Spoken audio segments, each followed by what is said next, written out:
Shalom, shalom, que la paix du Seigneur soit avec nous aujourd'hui. J'espère que vous allez bien. Je ne sais pas par quelle situation tu passes aujourd'hui. Je ne sais pas qu'est-ce que tu endures en ce moment au point de te dire à quoi bon vivre, au point de te dire ça ne sert à rien la vie, au point de te dire mais ça me sert à quoi d'être là sur cette terre, ça me sert à quoi. Tu peut-être te demandes pourquoi tu as été créé. Peut-être tu te demandes mais pourquoi tu es ici-bas. Tu te dis tu es le rebut de la société, tout tu es toujours rejeté, tu es abandonné, tu es humilié. Quelle est la situation par laquelle tu passes aujourd'hui? Même si rien ne marche dans ta vie, même si tu as tout perdu, même si tu es ruiné, même si on t'a tout volé, on t'a tout pris, dis-toi toujours qu'il y a espoir. Tant que tu vis, tant qu'il y a la vie, il y a espoir. Ne te dis pas, bon, ça me sert à quoi de vivre puisque j'ai tout perdu. J'ai perdu mon conjoint, j'ai perdu mon travail, j'ai perdu peut-être mes enfants, j'ai perdu tous mes biens.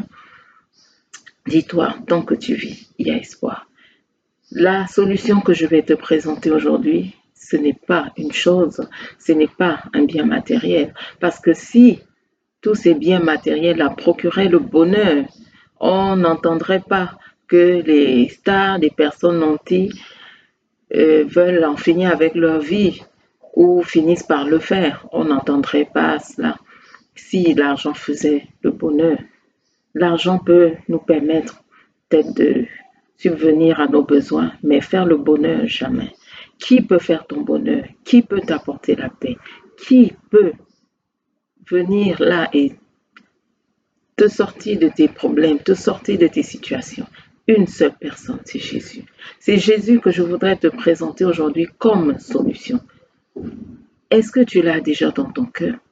As-tu déjà ouvert ton cœur à Jésus? Il est la solution. Jésus est la réponse à ton problème. Est-ce que tu le sais? Jésus est la réponse à ton problème. Et parce qu'il est la réponse, il faut que tu lui donnes ta vie. Il faut que tu lui ouvres ton cœur aujourd'hui. Dis-toi que Jésus a déjà tout fait à la croix. Ce n'est pas pour rien qu'il a dit que tout est accompli. Parce qu'il a tout accompli pour que tu sois heureux. Il a tout accompli pour que tu vives sur cette terre en ayant tout ce dont tu as besoin. Pour accomplir ce qu'il a prévu que tu accomplisses ici-bas. Jésus s'est déjà fait pauvre afin que tu sois enrichi. Jésus a déjà tout prévu pour cela. Donc même si tu es ruiné, même si tu as tout perdu, dis-toi que là, il peut te redonner tout ce que tu as perdu parce qu'il s'est déjà fait pauvre pour cela. Si tu es malade, même si tu as une maladie incurable, dis-toi que à la croix, Jésus a porté tes infirmités. Il s'est chargé de tes maladies et parce qu'il déjà s'est chargé de cela, tu dois marcher avec une bonne santé.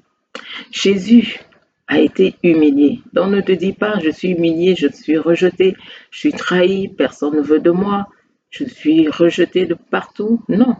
Jésus a déjà été humilié pour que tu sois accepté, pour que tu puisses marcher sur cette terre en ayant la tête haute. Est-ce que ton problème, c'est un problème de paix? On t'a ôté la paix? Dis-toi que le châtiment qui te donne la paix est déjà tombé sur Jésus. Qu'est-ce qui, là, vient te voler ta paix? Qu'est-ce qui vient te voler ta joie? Jésus a déjà porté ce châtiment. Donne-lui ton cœur aujourd'hui. Si tu ne l'as pas encore fait, je t'invite à prier après moi. Ouvre-lui ton cœur, qu'il soit le sauveur de ton âme et qu'il soit le Seigneur de ta vie. Prie avec moi. Père, je viens aujourd'hui te demander pardon. Pardon pour tous mes péchés. J'ai compris que Jésus est mort pour moi à la croix. J'ai compris que Jésus a déjà tout prévu afin que je puisse vivre la vie que tu as prévu que je vive ici-bas. Viens effacer mes péchés, efface mes transgressions. Que le sang de Jésus agisse dans ma vie, agisse pleinement au-dedans de moi.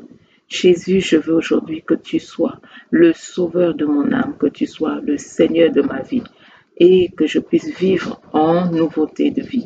Fais de moi un être nouveau afin que je puisse bénéficier de tout ce que tu as prévu pour moi sur cette terre et marcher comme toi tu veux que je marche. Merci Seigneur pour ton salut. Si tu te dis, oui, j'ai déjà donné ma vie à Jésus, j'ai déjà ouvert mon cœur à Jésus et malgré tout, je ne me sens pas bien. Malgré tout, j'ai envie d'en finir avec la vie, j'en ai marre parce que je ne vois pas la réponse à mes prières, je ne vois pas des exaucements, tout le monde se moque de moi, j'ai tellement de problèmes et tout. Je veux te dire que si ce sont déjà des pensées irrésistibles, c'est-à-dire que quelque chose qui survient comme ça et qui est comme une pression, parce que Dieu ne peut pas te donner des pressions. Si ça vient comme une pression irrésistible, dis-toi que ça, pardon, c'est une force externe qui est à l'origine de cela. La parole de Dieu dit quoi? Paul a dit aux Corinthiens, lorsque vous recevez un autre esprit, vous le supportez fort bien. Tu dois comprendre qu'un autre esprit peut prendre possession de ton corps, prendre possession de tes pensées, prendre possession de ton être. Un être extérieur peut t'influencer négativement. Un esprit démoniaque peut t'influencer négativement pour te pousser à ôter ta vie, pour vouloir te pousser à ôter cette chère vie-là que le Seigneur t'a donnée. Pour cela, il y a une seule chose à faire. Résiste au diable et il fuira loin de toi. Chasse cet esprit-là qui est à l'origine de ces pensées noires que tu as. Prends même des temps de jeûne, prends des temps de prière et demande au Seigneur de te délivrer de ces pensées suicidaires. Demande au Seigneur de te délivrer de ces pensées que tu as, de doter ta vie, d'en finir avec la vie ici-bas, d'en finir avec cette vie, parce que ça ne vient pas de Dieu. Ce genre de pensée, ça ne peut jamais venir de Dieu. Deuxième chose que je voudrais te dire, il faut que tu comprennes que tu dois obéir à la parole de Dieu. La parole de Dieu te dit quoi? Tu ne tueras point. Lorsqu'on ôte la vie à quelqu'un d'autre, c'est quoi? C'est tuer la personne. Si tu veux ôter ta propre vie, c'est quoi? C'est que tu veux te tuer. Or, la parole de Dieu dit, tu ne tueras point. En d'autres termes, tu ne t'ôteras pas la vie toi-même. Donc, obéir à la parole de Dieu, c'est quoi? Obéir, c'est te dire, Dieu m'a dit, tu ne tueras point. Donc, je n'ai pas à ôter la vie. Je ne dois même pas laisser ces pensées-là me traverser. Et tu dois demander même pardon au Seigneur d'avoir eu ce genre de pensée. Ne te dis pas, bon, c'est pas grave, je vais ôter la vie et puis à la dernière minute, je vais demander pardon au Seigneur. Non, ne réfléchis pas comme ça. Sais-tu que même si là, tu prends des médicaments, je ne sais pas par quel procédé tu voudras ôter ta vie, si tu le fais, tu peux être dans des tourments tellement atroces que tu oublies même de prononcer le nom de Jésus, que tu en viens à ne même pas avoir l'idée de demander pardon. Donc ne te dis même pas que tu vas demander pardon à la dernière minute. Et puis, ne pense pas qu'il suffit de demander pardon pour que Dieu nous pardonne. Il y a des péchés que Dieu ne pardonne pas. Il y a des péchés que Dieu ne pardonne pas. Donc attention, attention, attention. J'ai suivi récemment le témoignage d'une dame qui avait tellement attendu le fruit des entrailles, elle n'en pouvait plus d'attendre. Je pense qu'elle devait être à 9 ans déjà, je ne m'en souviens plus très bien. Et elle en avait marre et puis elle a décidé de se donner la mort. Elle a pris des médicaments et je rends grâce à Dieu parce que elle n'a pas pu parvenir à ses fins. Elle a pu être sauvée et après cela, mais elle a témoigné de la grâce de Dieu sur sa vie. Elle a pu concevoir, vous voyez un peu. Donc, tant qu'il y a la vie, il y a espoir. Ce dont nous avons besoin, c'est juste la patience. Ce dont nous avons besoin. Et j'ai toujours dit, la patience dans la prière, pas la passivité. Non, la patience dans la prière. Rien ne doit pouvoir t'amener à vouloir ôter ta vie. Rien. Quel que soit ton besoin ici-bas, quelle que soit ta requête, rien ne doit pouvoir te donner ce genre de pensée-là. Et je peux te donner mon propre témoignage. J'avais pourtant déjà le Seigneur dans mon cœur, dans ma vie. J'étais femme de pasteur. Mais parce que je ne voyais pas le fruit des entrailles arriver, j'ai commencé à avoir des idées noires. Des idées noires, des idées noires. Je voulais en finir avec la vie. Et qu'est-ce qui s'est produit? Un jour, alors que j'étais allongée, j'étais couchée sur mon lit. Excusez-moi, j'ai une petite toux là. J'étais allongée et qu'est-ce qui se passe? Voilà un ange qui vient me chercher. Il me dit, n'est-ce pas, tu veux mourir? Tu veux en finir avec la vie? Ok, viens. Je vais te montrer quelque chose. Il m'a amené et je l'ai suivi. On est parti, on est sorti de la maison et on est allé quelque part. J'ai vu un énorme gouffre. Ouh là là, je n'ai jamais vu un gouffre aussi gigantesque. Un énorme gouffre. On a pris ce chemin. On ne faisait que descendre, descendre. J'ai levé les yeux et j'ai vu d'autres personnes qui tombaient au même moment, qui tombaient. Les gens n'arrivaient pas de tomber dans ce gouffre-là. On ne faisait que descendre, descendre, descendre. Oh là là, c'était loin. J'étais déjà fatiguée même de descendre. On ne faisait que descendre, mais c'était loin. Et puis, au loin, j'ai aperçu comme un portail.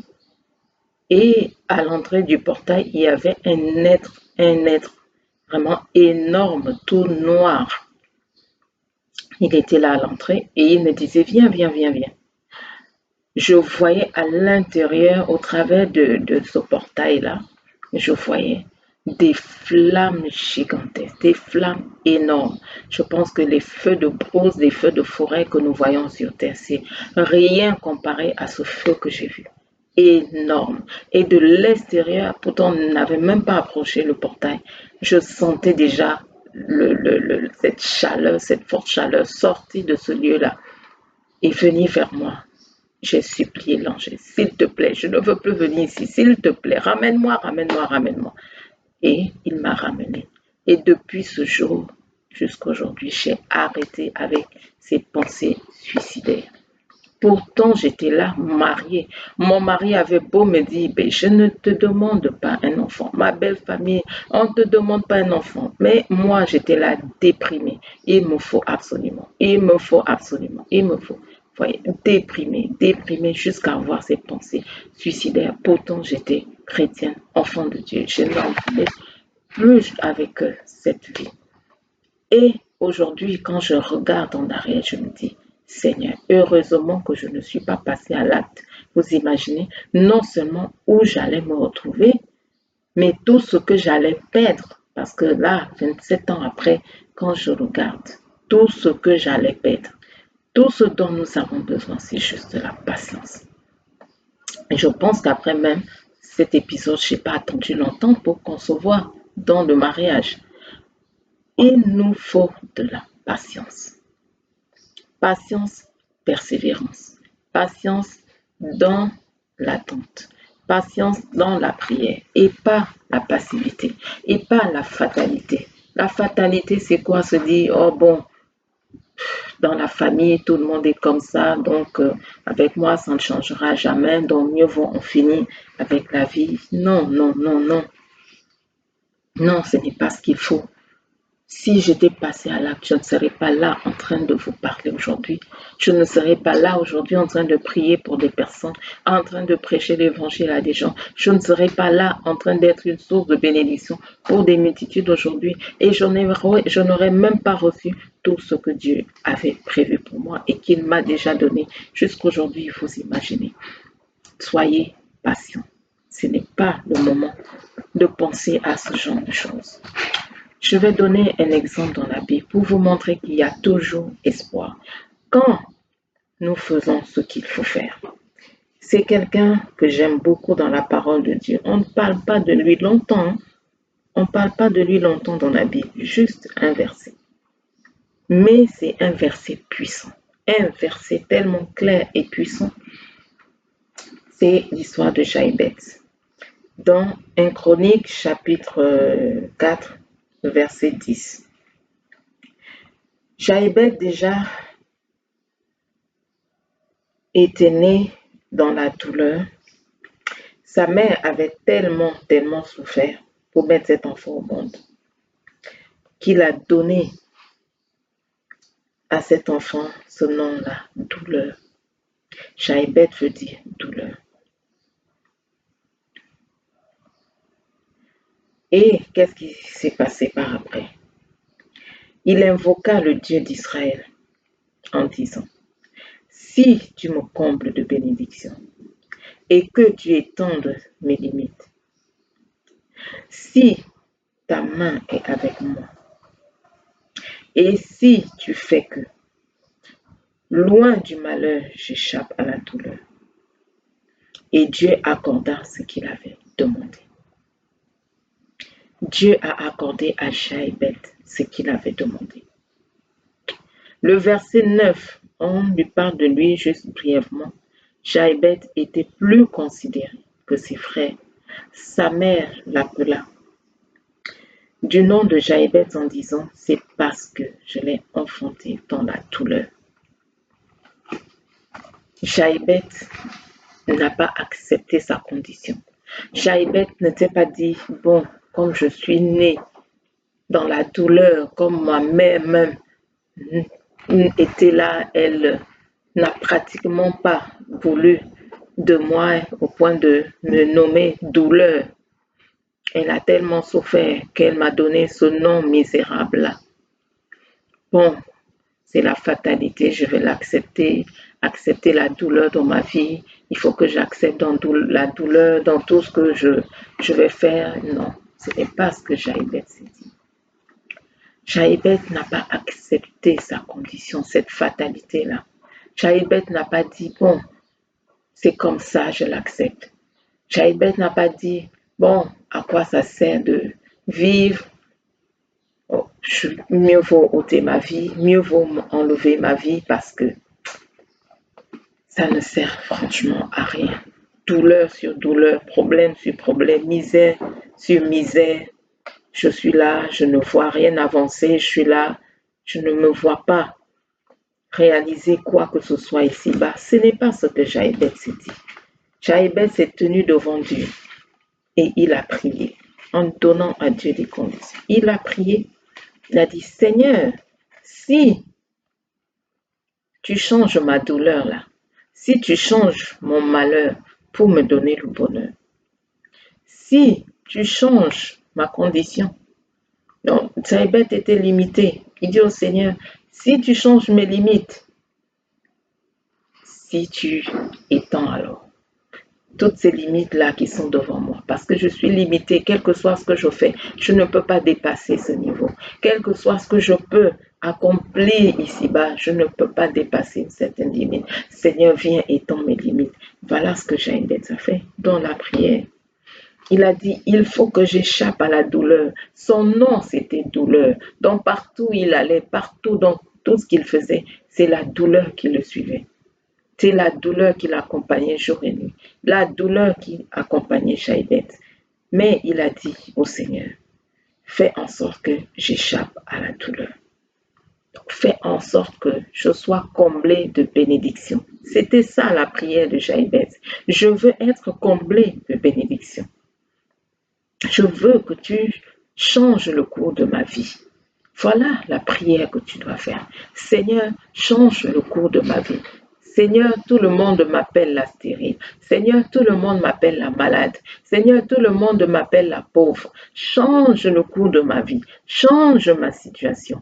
Viens inverser les choses en m'attendant. Seigneur, inverse les choses.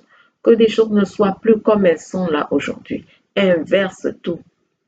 C'était ça la prière de Jochebed. Inverse tout cela. Parce que là, tout ce qui se passe là autour de moi, Seigneur, je n'en veux plus. Tout ce qui se passe dans ma vie, je n'en veux plus.